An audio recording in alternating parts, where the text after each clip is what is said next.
we got something big to open today. Let's check this out.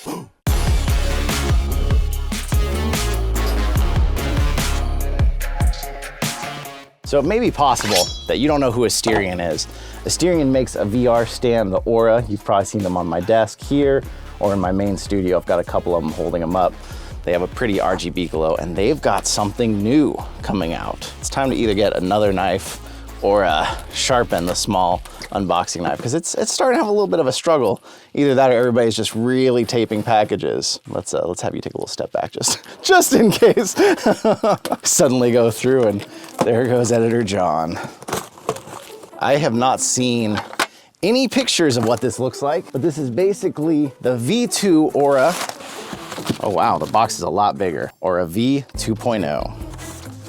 A little something from VR Stars in there too. Several somethings from VR Stars. And it looks like we get to have more than one. So we'll have to do some sort of a giveaway or something, or just give this away with the next quest we give away. We'll see. I do have a lot of auras, so I'm not against maybe using them both. I saw there's a little picture on the back, but I'm trying not to even look at that. I want to see this thing myself.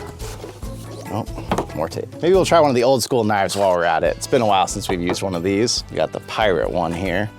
I see why I stopped using the pirate one now. Get a little tetanus with your unboxing. Boy, it comes in a much bigger box. Oh, okay. There's a lot more to this now. So it looks a lot like the Aura. Obviously, I gotta peel off these things, but I'm gonna do that once I have it a little closer.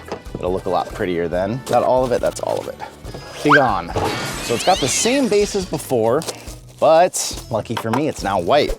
So that's gonna match my other setup really nicely. We have switched to USB-C, which I was kind of expecting. It comes with a USB-A to USB-C or a USB-C to USB-C. So we have options. Now, a couple improvements that this has beyond what it looks like, the USB port on the side now outputs a 5-volt, 3-amp output on the side here to charge your headset, controllers, whatever you're wanting to. So ideally, you're gonna use your USB-C to USB-C for your wall plug, and then you'd have your USB-A to C to plug into the side, whatever headset you're using this for. Of course, if you're using this for something like a Valve Index or a Rift S, you're not gonna need that. One thing that I've always loved about the Aura, they were a low price, the V1. And if you are someone who has multiple headsets and like nice cubbies for them, you can then get a bunch of these, put them all together, and just have it look really nice. It's not that hard to put this together, but I'm trying not to get it fingerprinty while I do it for camera's sake here. Snaps together like that, and now, unlike the old version, I have a home for my controllers. My headphones are trying to get a little bit in the way. Definitely seems like it's taller too.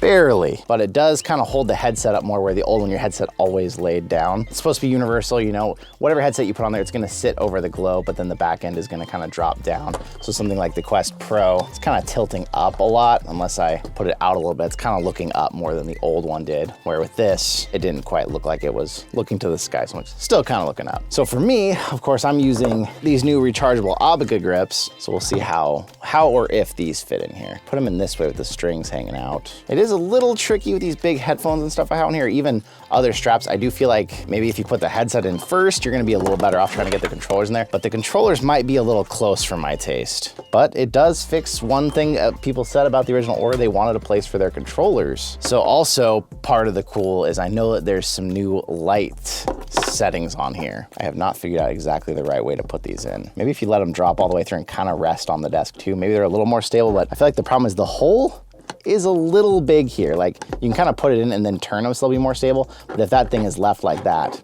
it's gonna be able to slip right back out. It holds controllers, but still not a perfect solution. So we got the normal red, yellow, yellow, green, green, blue, blue, blue, blue. We got the cycle, just flashing from one to the next. We got the fade in and out going from one color to the next. A just straight up transition like a rainbow. It's not going back to black each time. A slower version of that.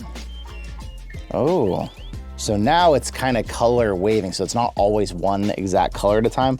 There's different colors happening, and you can kind of tell if you look near the bottom here what exactly is happening. You can see the colors are moving across the entire LED panel here. You've got one that's doing kind of the same thing, but with more of a flashing instead of a slow fade. And now we're back to red, so we're through all the color cycles. So I like that. I feel like the controllers are gonna kind of get in my way. Like if you're real good about putting the headset in and then kind of working your controllers in here, I always put my headset on first, but I actually need to try to change that habit. The only other thing I think about, especially with like rubber for silicone grips like this. I do wish this thing had a little more weight. If I found a good spot on my desk where I like this in my other studio, I would probably double stick tape it down, because I want, when I go to grab these, if they're getting kind of stuck like that, I want the stand to stay in place and not be kind of moving around on me. So I do kind of wish it had more weight. I would just tape it down. And then of course, like the other stand, because they still kept this nice big area here of the acrylic, I can take a window cling style sticker and I can customize this one with some J-Brad. In fact, let me check those envelopes, see if there was any of those in there. Whew, this is a really big version of our logo, holographic style. Oh, and we got some VR Stars pins. That's another brand on Instagram you can check out. So yeah, eventually I would get another window cling, either this, the other logo like the other one you've seen in my other studio, and have that on there too. So I definitely think it's got some improvements over the V1, but there is a few things that could be worked out a little better. You know, like I said, if you had stock Quest 2 controllers, it does seem like that's really what these were made for, because they drop in there nice. They don't really want to fall out or turn. But you get into something like I have here and you're fighting with this wrist strap. If you put it the other way, then your ring's kind of fighting with it. If I make sure I put it this way, that feels okay. But I'm gonna wanna naturally put these in the way the rings are gonna be hitting the headset. And maybe if I really change habits, I can do this and then that, but I don't know. That's one part that's got me a little unconvinced that these are actually gonna be functional for me. I feel like I'm gonna end up putting these here and then grabbing the headset. So these end up kind of pointless. But what do you think out there? Have you had a stand that you like? Do you use a stand? Does it sit on your desk? Does it sit on the floor? Maybe think about a stand if you haven't. This is an option. The original Aura is still an option. And I'll leave some other options in the description too of ones that I like. But I want to say thank you for coming out, and I will see you in another reality.